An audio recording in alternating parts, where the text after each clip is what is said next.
Kids can totally suck the life out of your finances. My name is Brie Sodano, and I'm a personal finance expert and the founder of From Sheep to Shark. I invented the invisible system to stop bleeding money and start stacking cash, and I run a life-changing 6-month money coaching program called Shark School. And so one of the biggest things that we work on together with my clients is around the kids. And you think little kids are bad? Big kids are so much more expensive. So I'm going to talk to you today about 5 different things that you can do with your kids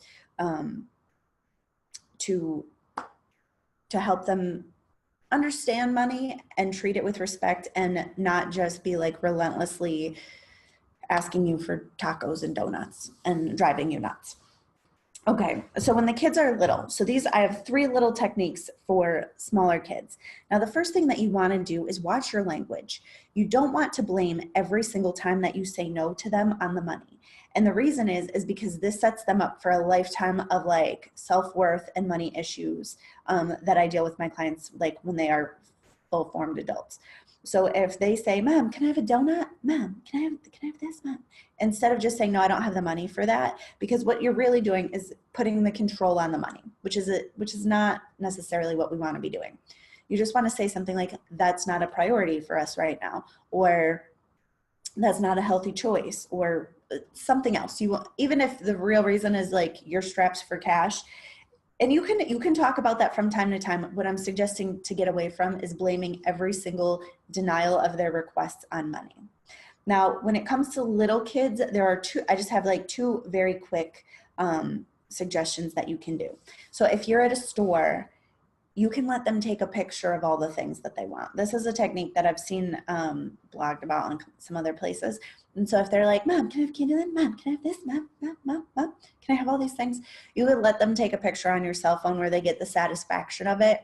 I have not used this method with my kids, so I'm not, but it allows them to validate their desire, right? And so then they have a picture of it, because the kids want 50,000 things and they're not even going to play with all of it anyways.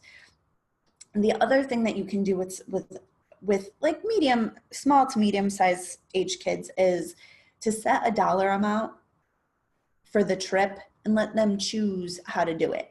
Now, do not do this if you are in a hurry, because it takes a while, but it's nice to give them the freedom to choose. And then you have to back off and let them make their choice, and not like berate them for it. And so, so if you have a few dollars and you can do that, and then that should keep them busy considering all of the options at the store. But now it sets them in a mind frame of, I can have something, not everything, but I can have something, right? Okay, so that's for littler kids. So my second strategy is for kids that would be activity aged. And my suggestion here is to set some boundaries around the level of activity. And I don't just mean about money, although money should come into it. It's about the amount of time, the amount of nights, and the amount of travel. I see kids' activities derail financial situations, but it's much less about the price of the activity, and it's more about the pizzas that get ordered because we got straight from school, we did homework, we went to soccer practice, we didn't get home until 7:30, nobody took me out of the freezer, like, so there's that piece of it. And then sometimes the kids do really well, and then it's traveling. I've especially with hockey, I've seen tremendous financial derailments around sports that require a lot of travel or a lot of materials, like a lot of football pads, uniforms, all the things.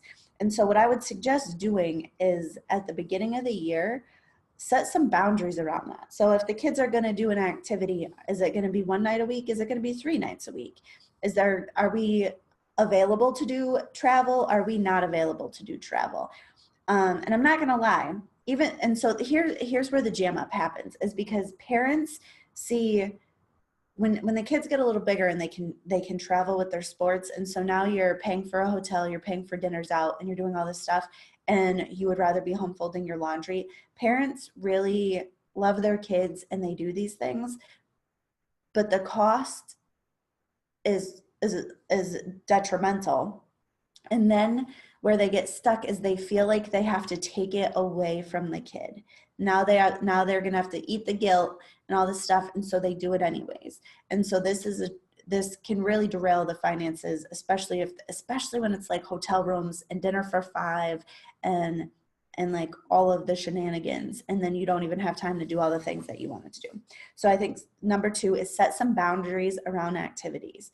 How many days a week, how much you're willing to spend.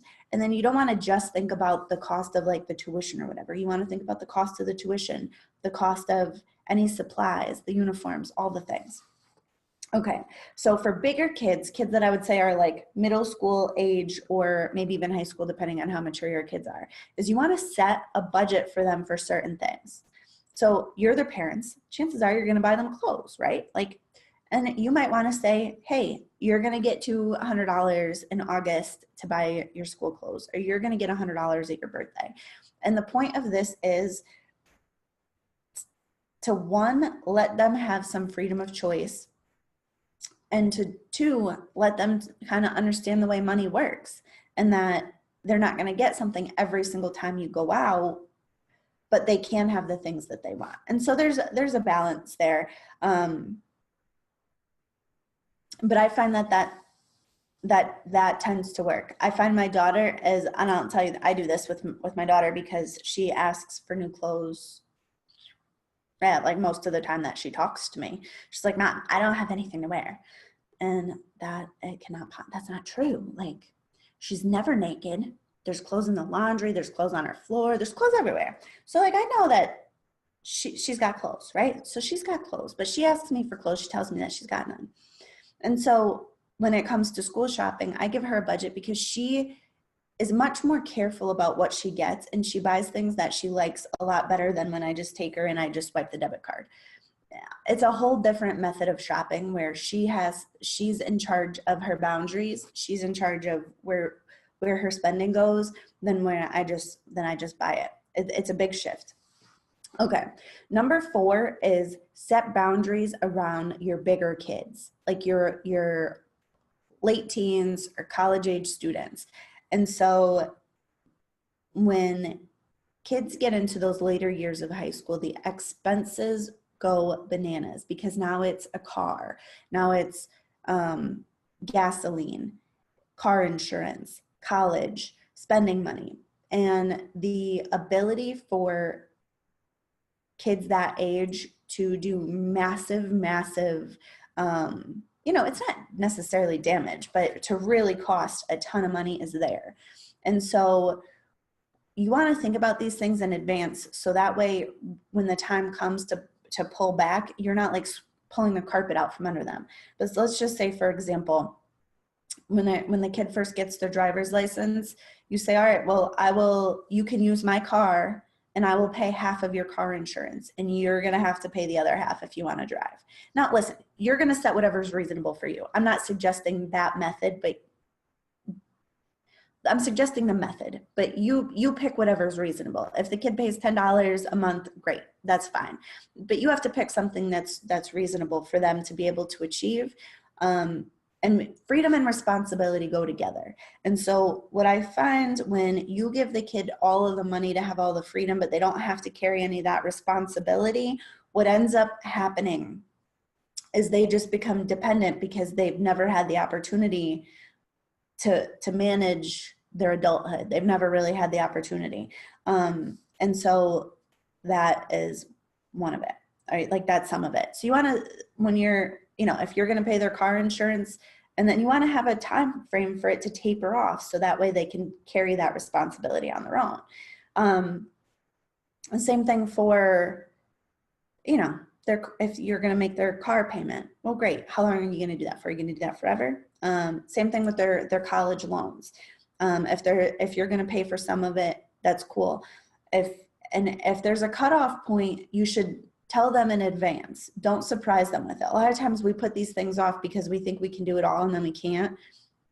And then we pull the rug out from the kids and they're totally unprepared. And that's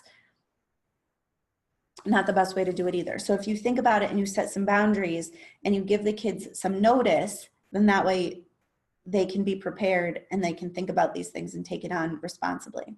Now, the last thing that I want to suggest for having your kids not suck the lifeblood out of your financial situation is to talk to them about money. Like, teach them a thing or two, and not just so I'll ask a lot of people, well, what did you learn growing up about money? And I'm going to tell you that most of them they didn't know how their parents were doing until they were well into adulthood. And that, when you're operating and you have no clarity of the situation, you carry that into adulthood.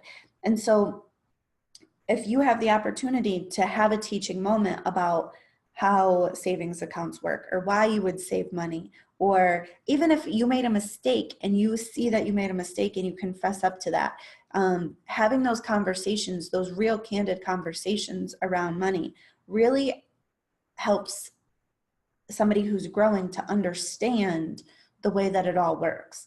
And so I would say just to talk about it. Sometimes most people have a very taboo, very stress oriented talk on money. And that's really where, when the kids have no idea what's going on, of course they ask for 9 million things. They're kids. That's like what they want to do.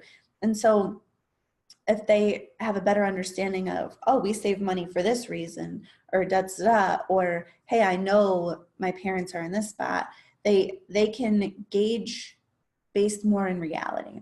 And it's a nice, it doesn't solve everything. They're still kids. They're still going to drive you nuts. They're still probably going to suck the lifeblood out of you. But those are some methods to mitigate damages. All right. So thank you for watching. If you have questions, feel free to message me. You can comment below. You can get me on Messenger and Facebook. You can join my free group on Facebook. It's called Shark School with Brie Sodano. All right. Have a magical day. Thank you.